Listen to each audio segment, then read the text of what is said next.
মনোৰঞ্জন বৰগোহাঁই অসম প্ৰদেশ কংগ্ৰেছ কমিটিৰ এগৰাকী জ্যেষ্ঠ মুখপাত্ৰ। মই আজি আপোনালোকৰ এই সংবাদমেলত কেইটামান স্পৰ্শকাতৰ বিষয়ে মোৰ প্ৰতিক্ৰিয়া প্ৰকাশ কৰিব বিচাৰিছোঁ। আৰু মোৰ লগত আছে আমাৰ জাগুনৰে মোৰ বন্ধু আমাৰ চেতিয়াদেউ, আমাৰ নিতুল চেতিয়াদেউ, আমাৰ জ্যেষ্ঠ কংগ্ৰেছ নেতা পুষ্প চেত্ৰী ডাঙৰীয়া, আমাৰ মাৰ্ঘেৰিটা ব্লক কংগ্ৰেছৰ জ্যেষ্ঠ কংগ্ৰেছ নেতা মোৰ বন্ধু আমাৰ চাৰু গোহাঁইদেউ আৰু আমাৰ যুৱ বন্ধু আনন্দ তায়েং ডাঙৰীয়া আছে। কথাটো হ'ল যে আজিৰ পৰা কিছুদিন আগত মুঠতে 28 জুলাই তাৰিখে মাৰ্ঘেৰিটাৰ ট্ৰাইবেল সংঘ নামৰ এই সংঘটিয়ে মোৰ বিৰুদ্ধে এটা প্ৰটেষ্ট ৰেলী কৰিছিলে জাগুনত। আৰু তেখেতসকলে যিবোৰ অভিযোগ মোৰ বিৰুদ্ধে আনিছিলে তাৰ পৰিপ্ৰেক্ষিততে মই মোৰ কথাখিনি ক্লিয়াৰ কৰিব বিচাৰিছোঁ। প্ৰথম কথাটো হ'ল যোৱা 17 জুলাই তাৰিখে মই এজন মুখপাত্ৰ হিচাপে গুৱাহাটীত এটা টক শ্ব'লৈ গৈছিলোঁ। এইটো বোধকৰি DY 365 আছিলে। সেই টক শ্ব'ত উচ্ছেদৰ বিষয়ে এটা কথোপকথন হৈ আছিলে, যিটো গোটেই ৰাজ্যখনত বিশেষকৈ নামনি অসমত উচ্ছেদ অভিযান চলি আছে চৰকাৰৰ দ্বাৰা, আপোনালোকে জানে। এই প্ৰসংগত বিজেপিৰ যিগৰাকী মুখপাত্ৰ আছিলে তেখেতে মোক বা আমাৰ দলক আক্ৰমণ কৰি বহুবোৰ কথা কৈ আছিলে।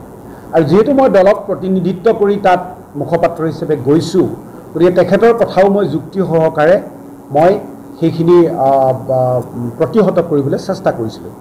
এতিয়া সেই গোটেই শ্ব'টো আছিলে 45 মিনিট সময়ৰ শ্ব', আৰু মই হয়তো 16-17 মিনিট কথা কৈছোঁ 2-3টা এপিছডৰ ভিতৰত।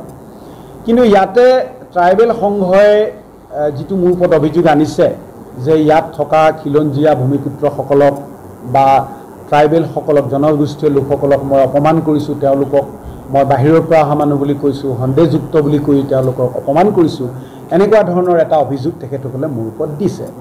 এতিয়া কথাটো হ'ল সেই গোটেই ভিডিঅ'টো তেওঁলোকে মাত্ৰ 3 ছেকেণ্ডৰ এটা ভিডিঅ', এটা কিয়দংশ তেওঁলোকে কাৰোবাক দেখুৱাই অলপ ইয়াৰ যিখিনি স্থানীয় মানুহ, সৰ্বসাধাৰণ মানুহ, তেওঁলোকক অলপ মিছলিড, অলপ ভুল পথে পৰিচালিত কৰিছে বুলি মই ক'ব খোজোঁ।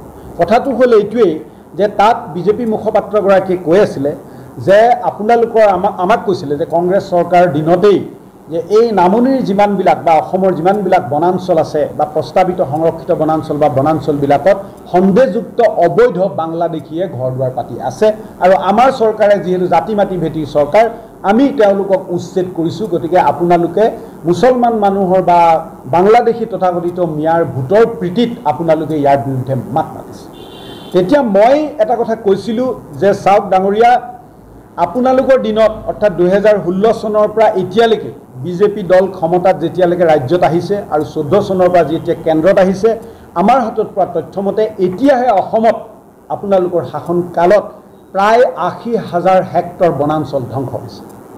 গতিকে আপোনালোকৰ যদি বনাঞ্চলৰ প্ৰতি ইমানেই প্ৰীতি আছে, আপোনালোকে যদি সংৰক্ষিত বা প্ৰস্তাৱিত সংৰক্ষিত বনাঞ্চলসমূহ ইমানেই ৰক্ষণাবেক্ষণ দিব বিচাৰিছে, তেতিয়াহ'লে মই কৈছিলোঁ যে আমাৰ তিনিচুকীয়া জিলাৰ মাৰ্ঘেৰিটাৰ জাগুন ৰেঞ্জৰ নামফাই বনাঞ্চলৰ নামচিক বিট আৰু টিংকুপানী ৰিজাৰ্ভ ফৰেষ্টত সংৰক্ষিত বনাঞ্চলত আজিৰ পৰা 4-5 বছৰ বা 3 বছৰ, 4 বছৰ, 5 বছৰ আগত যিসকল মানুহ অৰুণাচল প্ৰদেশৰ পৰা অহা বুলি আমি জানো বা অৰুণাচল গভৰ্ণমেণ্টে পুছবেক কৰা বুলি আমি জানো, সেইসকল মানুহে এই সংৰক্ষিত বনাঞ্চলসমূহত যে আশ্ৰয় লৈ আছে, এই ক্ষেত্ৰত আপোনালোকৰ কৰিবলগীয়া নাই নেকি? যদি সেই মানুহখিনি স্বদেশী হয় তেতিয়াহ'লে চৰকাৰে তেওঁলোকক সংস্থাপন দিয়াৰ ব্যৱস্থা কৰিব লাগে। যদি তেওঁলোক সন্দেহযুক্ত হয় তেতিয়াহ'লে তেওঁলোকৰ প্ৰতি চৰকাৰে ব্যৱস্থা ল'ব লাগে। সেইখনোতো এখন সংৰক্ষিত বনাঞ্চল হয়, সেই বনাঞ্চলসমূহতো ৰক্ষাৰ দায়িত্ব আপোনালোকে ল'ব লাগে। এতিয়া আপোনালোকৰ প্ৰশাসন ক'ত, আপোনালোকৰ ন্যায় ক'ত? মই সেই কথাটো কৈছোঁ। মই তাত কোনো ধৰণৰ সম্প্ৰদায়, কোনো ধৰণৰ জাতি কথা মই উল্লেখেই কৰা নাছিলোঁ। আৰু যিসকলে এই কথাটো, বিশেষকৈ ট্ৰাইবেল সংঘই যিটো কথাটো গাত পাতি লৈছে, ইয়াৰ যিসকল স্থানীয় ভূমিপুত্ৰ আছে, আমাৰ মিচিংসকল, দেউৰীসকল, ৰাভাসকল বা সোণোৱালসকল, তেওঁলোকক উদ্দেশ্যি মই ভুলতো এই কথা কোৱা নাছিলোঁ। গতিকে তেখেতসকলে নিজেই গাত পাতি কথাটো কেনেকৈ লৈছে মই নিজে আচৰিত হৈছোঁ। আৰু মই বুজি পাইছোঁ যে এই গোটেই বিষয়টোক লৈ এটা ৰাজনীতি কৰা হ'ল।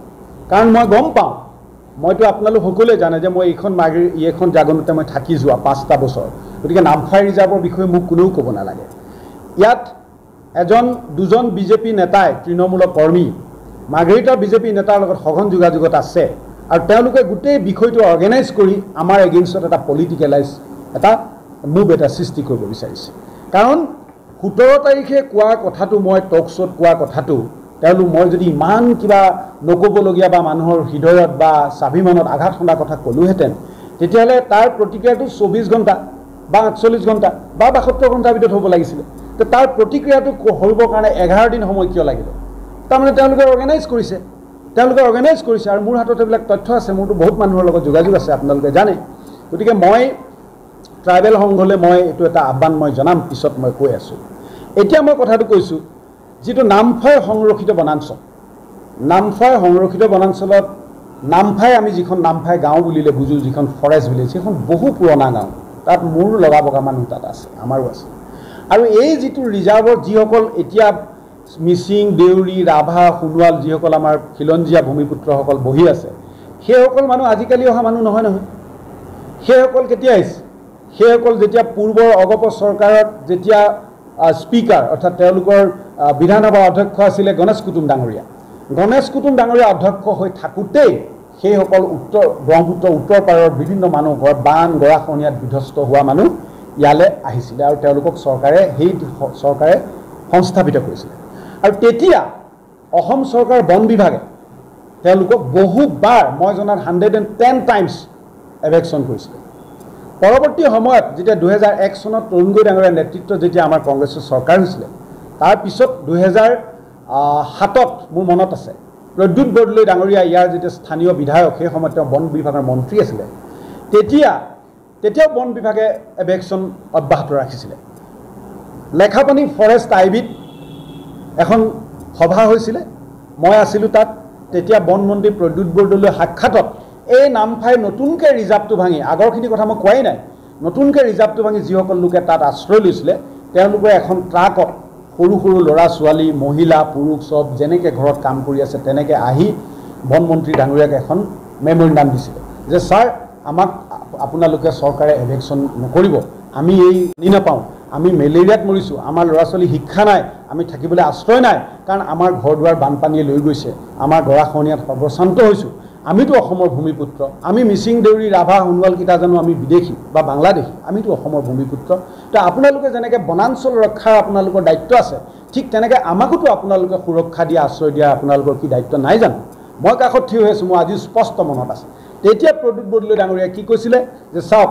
মই বন মন্ত্ৰী আৰু মোৰ সমষ্টিৰ এখন সংৰক্ষিত বনাঞ্চল যদি কোনোবা মানুহে কাটি পাৰি পেলায় মইতো সমালোচিত হওঁ মোৰোতো দায়িত্ব আছে মই আপোনালোকৰ আৱেগ আপোনালোকৰ স্বাভিমান মই বুজি পাইছোঁ গতিকে আপোনালোকে এতিয়াৰ পৰা নিৰাপদে ইয়াতে থাকক লগে লগে তেওঁ forest commissioner CCF PCCF DF সকলোকে ফোন কৰিছে যে কালিলৈৰ পৰা তাত এভিকশ্যন কৰিব নালাগে আৰু সেই মানুহখিনি তাত অঘৰ দুঘৰকৈ লাহে লাহে তেওঁলোকে সংস্থাপিত হ'ল আৰু পৰৱৰ্তী সময়ত আমাৰ চৰকাৰ দিনতেই সেই মানুহখিনিৰ কাৰণে আমি গাঁৱত ইলেক্ট্ৰিচিটি প্ৰভাইড কৰিছোঁ LP স্কুল দিছোঁ সেই মানুহখিনিক মহিলাখিনিক কাৰোবাক অংগনবাদী কৰ্মী সংস্থাপন দিছোঁ কাৰোবাক সহায়িকা দিছোঁ কাৰোবাক ৰান্ধনি দিছোঁ এনেধৰণে মানুহখিনিৰ লগত সুখে দুখে যোৱা 2টা দশক ধৰি আমিতো আছোঁ গতিকে ট্ৰাইবেল সংঘই অভিযোগ কৰাৰ দৰে আমি কেতিয়াৰ পৰা ট্ৰাইবেল বিদ্বেষী হ'লোঁ বা আমি কেতিয়া জনগোষ্ঠীয় বিদ্বেষী হ'লোঁ এইটোতো একেবাৰে বোকাত অযুক্তিকৰ কথা হাস্যকৰ কথা আৰু মই ক'ব খুজিছোঁ যে তেওঁলোকে গাত পাতি লোৱাৰ কোনো যুক্তি এই কাৰণেই নাই তেওঁলোকতো যোৱা 4-3 বছৰত অহা মানুহ নহয় মইতো বাৰে বাৰে কৈ আছোঁ যে যোৱা 4-5 বছৰৰ ভিতৰত অৰুণাচলৰ পৰা পুছবেক কৰা মানুহখিনিৰ কথা কৈছোঁ মই স্পেচিফিক জেগা মই কৈছোঁ হয় বনাঞ্চলখন নাম পায় কাৰণ মেপত নামটো একেই আছে কিন্তু তেওঁলোকে গোটেই বস্তুটো নিজৰ গালে টানি অনাটো মই দুৰ্ভাগ্যজনক বুলি ক'ব বিচাৰোঁ আৰু এইটো ইয়াত মই কৈছোঁৱে যে এইটো এটা ৰাজনীতিকৰণ হৈছে তাৰপিছত মই ক'ব খুজিছোঁ যে এতিয়া তিৰাপ ট্ৰাইবেল বেল্ট এণ্ড ব্লকবিলাক আপোনালোকেও জানে যে ব্ৰিটিছৰ সময়তে Tirap tribal belt and Tirap বুলিয়ে নহয় অসমত ট্ৰাইবেল বেল্ট এণ্ড ব্লকবিলাক সুৰক্ষিত কৰা হৈছে তাৰপিছত যেতিয়া আমাৰ গোপীনাথ বৰদলৈ ডাঙৰীয়া চৰকাৰ ভীমবৰ দেউৰী ডাঙৰীয়া ৰূপনাথ ব্ৰহ্ম ডাঙৰীয়া তেনেকুৱা দিগ্গজ কংগ্ৰেছ আমাৰ নেতাসকলে আমাৰ অসমত বিশেষকৈ আমাৰ সৰু সৰু জাতি ক্ষুদ্ৰ জনগোষ্ঠীসকলৰ যাতে তেওঁলোকৰ যাতে ৰাজনৈতিক অধিকাৰ সাব্যস্ত হৈ থাকে তেওঁলোকে যাতে এদিন নিচিন্ন হৈ নাযায়, তেওঁলোকে যাতে আগ্ৰাসনৰ কবলত নপৰে, তাৰ কাৰণে তেতিয়াই ট্ৰাইবেল বেল্ট এণ্ড ব্লকবিলাক কনষ্টিটিউশ্যনেল এমেণ্ডমেণ্ট কৰি গঠন কৰি থৈ গৈছে। এতিয়া তিৰাপো তেনেকুৱা এটা ট্ৰাইবেল বেল্ট বুলি আমি সকলোৱে জানো। এতিয়া কথাটো হ'ল এই তিৰাপ ট্ৰাইবেল বেল্টত বসবাস কৰি অহা যিসকল জনগোষ্ঠীয়, বিশেষকৈ পাৰ্বত্য জনগোষ্ঠীয় যিসকল লোক, পাছৰ মানুহখিনিতো পিছত আহিছে না, পাছৰ এইখিনি মানুহ মই যাৰ কথা ক'লোঁ এইসকল পিছত আহিছে। গোৰ্খাসকলো প্ৰায় স্বাধীনতাৰ আগে পিছে বৰভূমিকম্পৰ আগে পিছে ইয়ালৈ আহিছে, আমি সকলোৱে জানো। সেইখিনি মানুহক, যিসকল মানুহক ট্ৰাইবেল বেল্টত ভূমিৰ পট্টা দিয়েছিলে আমাৰ চৰকাৰে, সেইখিনি ট্ৰাইবেল বেল্ট গঠন হোৱাৰ আগত অহা মানুহৰ কাৰণে বহুতক আমি ভূমিৰ পট্টা সেই সময়ত আমাৰ চৰকাৰে দিছিলে। তাৰ পিছত ট্ৰাইবেল বেল্টৰ যিটো কনষ্টিটিউশ্যনেল ছেফগাৰ্ড আছে, সাংবিধানিক সুৰক্ষা আছে, সেইটো এমেণ্ডমেণ্ট নকৰাকৈ ইয়াত মাটিৰ পট্টা দিব পৰা নগৈছিল, আৰু সেইকাৰণে আমি সেইটো কথা দিব নোৱাৰিছিলোঁ। আৰু তেতিয়া প্ৰদ্যুৎ বৰদলৈ ডাঙৰীয়াই সেই সময় মুখ্যমন্ত্ৰী তৰুণ গগৈ ডাঙৰীয়াক কৈছিলে যে ছাৰ, বাকী যিবিলাক আমাৰ জনগোষ্ঠীক আমি অট'নমাছ কাউন্সিল দিছোঁ, স্বায়ত্ত শাসন দিছোঁ, সকলোকে স্বায়ত্ততা দিছোঁ, তেওঁলোকক আমি তেওঁলোকৰ নিজৰ প্ৰগতিবিলাক যাতে খৰতকীয়া হয় তাৰ কাৰণে আমি ব্যৱস্থা লৈছোঁ। গতিকে তিৰাপত থকা জনগোষ্ঠীসকলকো কাৰণে এখন স্বায়ত্তশাসিত পৰিষদ দিব লাগে। কিন্তু সমান্তৰালভাৱে সেই সময়ত আপোনালোকে মনত পেলাওক, সমান্তৰালভাৱে ট্ৰাইবেল বেল্ট এণ্ড বেল্টৰ অট'নমাছ ডিমাণ্ড কাউন্সিলৰ বিৰোধিতা কৰি এচাম মানুহে অলপ হিংসাত্মক ঘটনা সৃষ্টি কৰিলে, যাৰ পৰিপ্ৰেক্ষিতত সেই বস্তুটো সীমানতে চৰকাৰে বন্ধ কৰি দিবলৈ বাধ্য হ'ল। তাৰপিছতো কিন্তু আমি এই জনগোষ্ঠীয় লোকসকলক আমাৰ চৰকাৰ দিনত আমি ডেভেলপমেণ্ট কাউন্সিল দিছিলোঁ, আনকি আমি গোৰ্খাসকলকো ডেভেলপমেণ্ট কাউন্সিল দিছিলোঁ। গতিকে মই ট্ৰাইবেল সংঘক প্ৰশ্ন কৰিব বিচাৰোঁ, কি যুক্তিত আপোনালোকে আমাক জনগোষ্ঠীয় বিদ্বেষী বুলি ক'লে, ট্ৰাইবেল বিদ্বেষী বুলি ক'লে? আৰে বাবা, এই জাগুনত যেতিয়া জাগুন গাঁও পঞ্চায়তৰ ইলেকশ্যন হয়, পঞ্চায়তত মহিলাকতো আমি আপোনালোকৰে দেউৰী এগৰাকী বোৱাৰীক আমি পঞ্চায়তলৈ আগবঢ়াই দিছিলোঁ সভানেত্ৰী পদৰ কাৰণে। আমি আপোনালোকৰ ট্ৰাইবেলৰ মহিলাকে আমি আঞ্চলিক পঞ্চায়তলৈ ঠেলি দিছিলোঁ। এতিয়া আমিতো উন্নয়নৰ সকলোতে ক্ষেত্ৰতে আপোনালোকক অংশীদাৰ কৰি লৈছিলোঁ। এতিয়া আপোনালোকে যিটো যুক্তি দিছে, এই যুক্তি মই নৎসাত কৰিছোঁ, আৰু ই দুৰ্ভাগ্যজনক বুলি ক'ব খুজিছোঁ, আৰু ই এটা তৃতীয় শ্ৰেণীৰ ৰাজনীতি আপোনালোকে কৰিবলৈ বিচৰা বুলি মই ক'ব খুজিছোঁ। এতিয়া মই ক'ব খুজিছোঁ যে মাৰ্ঘেৰিটা ট্ৰাইবেল সংঘলৈ মই 3টা আহ্বান জনাইছোঁ।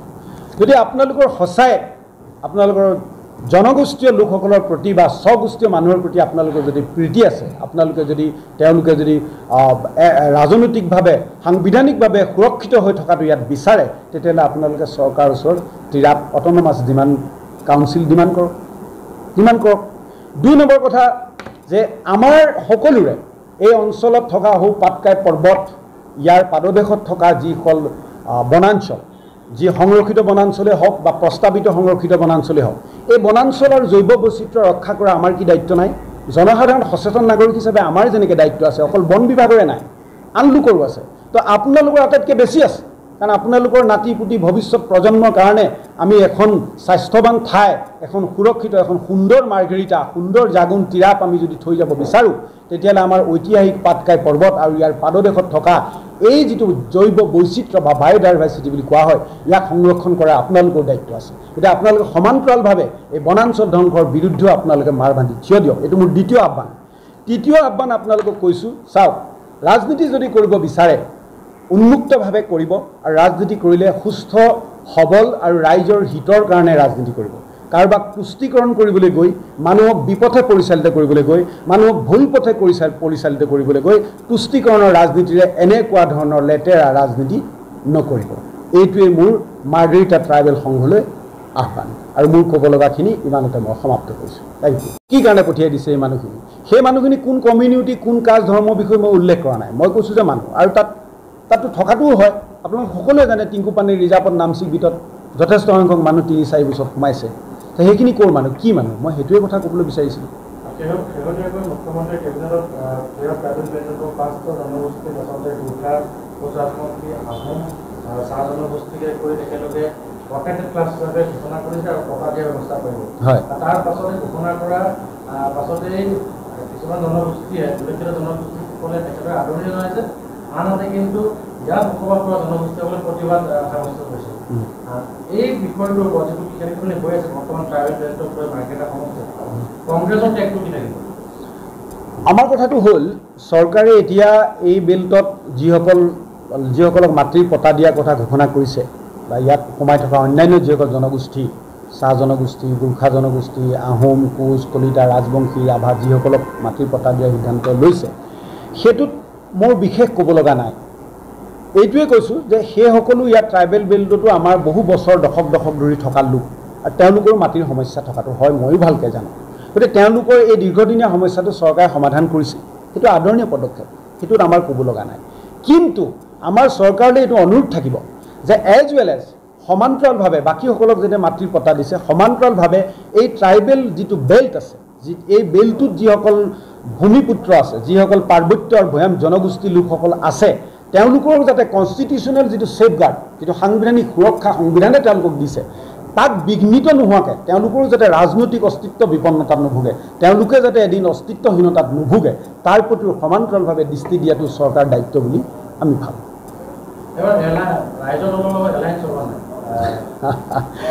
সেইটো এটা বৰ ডাঙৰ প্ৰশ্ন, সেইটো আমাৰ দলৰ সভাপতিয়েহে দিব পাৰিব। কিন্তু মই জনাত মাননীয় সভাপতি গৌৰৱ গগৈ ডাঙৰীয়াই ছেপ্টেম্বৰলৈকে এই বিষয়ে কথা নাপাতোঁ বুলি কৈছে। তাৰপিছতে তেখেতে বা আমাৰ PAC যিটো পলিটিকেল এফেয়াৰ্ছ কমিটিয়ে এই বিষয়ে বিস্তৃতভাৱে আলোচনাত বহিব।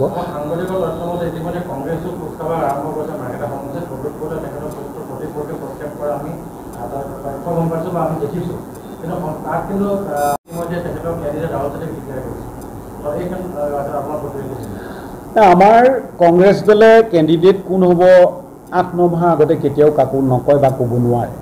এতিয়া প্ৰদ্যুৎ বৰদলৈ পুত্ৰৰ প্ৰসংগ আপুনি সুধিছে। এতিয়া মই জনাত তেওঁ এজন শিক্ষিত যুৱক আৰু একেবাৰে সৰুৰ পৰা বাচ্ছাৰ পৰা দেউতাকৰ ঘৰখনত ৰাজনীতি দেখিছে, শিকিছে। গতিকে তেওঁ হয়তো ৰাজনীতিৰ প্ৰতি ইচ্ছা জাগিছে, সেইকাৰণে মানুহৰ মাজলৈ আহিছে, এইটোতো বাধা নাই। এতিয়া যেনে ক্ৰিকেটাৰৰ ল'ৰা ক্ৰিকেটাৰ হয়, ডাক্তৰৰ ল'ৰা ডাক্তৰ হয়, কি কয় গায়কৰ ল'ৰাও গায়ক হয়। গতিকে পলিটিচিয়ানৰ ল'ৰাও পলিটিচিয়ান হোৱাটোত একো অস্বাভাৱিকতা নাই।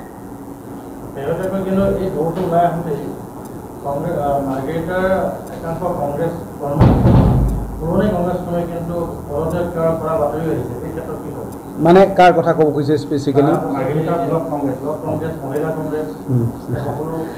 আচলতে কথাটো এনেকুৱা, চাওক, দলৰ চকী এখন বা পদবী এটা এইটো আৰু মানুহৰ অলংকাৰ নহয় যে মই পৰিধান কৰিলোঁ আৰু মৃত্যুলৈকে মই পিন্ধি থাকিম। চকীখন পদবীটো দলটো পৰিচালনা কৰিবলৈ জনতাৰ সেৱা কৰিবৰ কাৰণে দিয়া হয়। গতিকে যিজনে পদত্যাগ কৰিলে বুলি মোক সোধা হৈছে প্ৰশ্নটো, তেওঁকো দলে যথেষ্টখিনি সন্মান দিছে। মই এদিন তেওঁক এই ভাৰতীয় জাতীয় কংগ্ৰেছ দললৈ মই বুলিয়ে কৈছোঁ, মই যেতিয়া জিলা যুৱ মঞ্চৰ সভাপতি আছিলোঁ, তেওঁ কিছু প্ৰতিভা দেখি মই তেওঁক দললৈ আনিছিলোঁ। ব্লক যুৱ কংগ্ৰেছৰ পৰা তেওঁক এবছৰৰ ভিতৰত মই জিলা যুৱ কংগ্ৰেছৰ প্ৰশাসনিক সাধাৰণ সম্পাদক পাতিছিলোঁ। পৰৱৰ্তী সময়ত তেওঁক ব্লক কংগ্ৰেছৰো সভাপতি হ'ল, তেওঁ প্ৰায় 4টা কাৰ্যকাল শেষ কৰিলে। এতিয়া দলে তেওঁক তিনিচুকীয়া জিলা কংগ্ৰেছত জেনেৰেল ছেক্ৰেটাৰী পদ দিছে মই জনাত। গতিকে তেওঁ ইমান ট্ৰেজেডি ফালিবলগীয়া বা ইমান হতাশ হ'বলগীয়া কথা কি আছে? তেওঁৱেইতো আৰু আমৃত্যুলৈকে সেইখন চকীত বহি থাকিব বুলি কথা নাই। মইতো ব্লক সভাপতি আছিলোঁ, মই জিলা কংগ্ৰেছৰ সাধাৰণ সম্পাদক আছিলোঁ, মইতো এতিয়া নাই। মইতো যুৱ কংগ্ৰেছৰ সভাপতি আছিলোঁ, মইতো এতিয়া নাই। মই দলে মোক লৈ গৈছে, কিবা কৰিছে, এইটো বেলেগ কথা। গোটেই জীৱন মই একেখন চকীতে বহি থাকিম নেকি? আমিতো বেলেগকোতো আমি দলটোক সেৱা কৰিবলৈ সুযোগ দিব লাগিব। গতিকে এইটোৰ খন্তেকীয়া মানুহৰ এটা আৱেগ থাকে, এইটো হয়। এইটোৱে কিবা দলক সাংঘাতিক কিবা ক্ষতি কৰিব বুলি মই নাভাবোঁ।